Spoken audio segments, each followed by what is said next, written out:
brought to you by Paddling TV.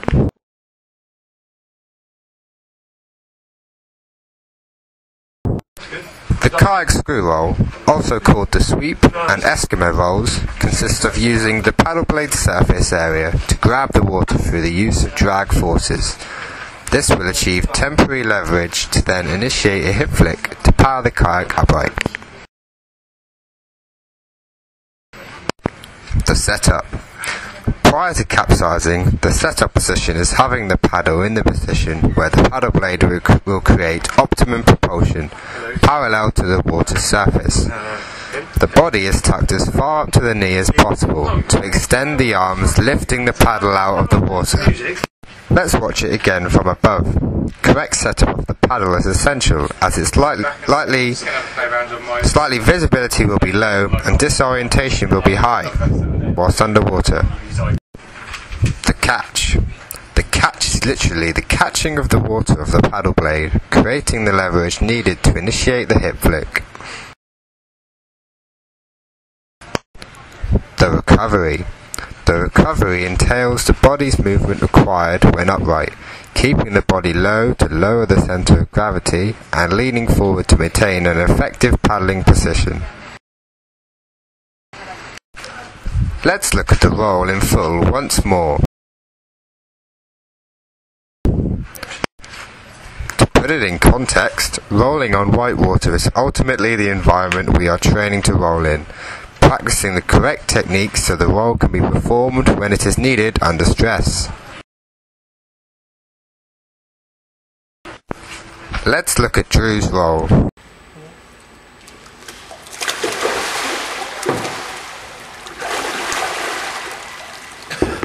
That's like that.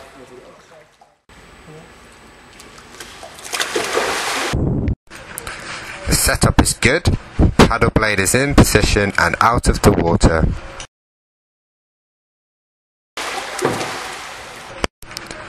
The catch. Drew seems to have a high angle on his paddle, which can have injury potential.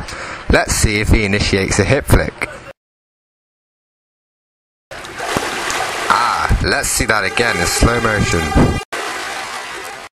Drew failed to initiate a hip flick, which means he was relying solely on brute force to right the kayak. It's easy to tell that Drew has the somatotype of a mesomorph, which is good upper body strength. However, isolating the rotator cuff in that way can really have dislocation or subluxation potential. One other observation is that Drew brings up his head too early, adding to the weight that has to be lifted. Keeping the head low will lower the centre of gravity. So taking into account the head position, the arm position and the hip, let's see if we can improve Drew's roll.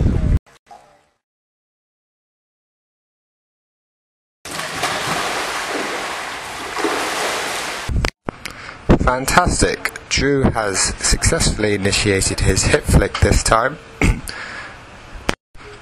This means that although he is still using a lot of upper body strength to initiate the roll, it means there is a less chance of injury. For future, Drew can work on his body by leaning back to lower the centre of gravity to put less pressure on the glenohumeral joint. Edwards, 1993, did a study to show that shoulder injuries in kayakers had a 53% rate, which is over half. So, remembering the correct technique, we can look after our shoulders and along with Drew, can improve his technique and become a better roll.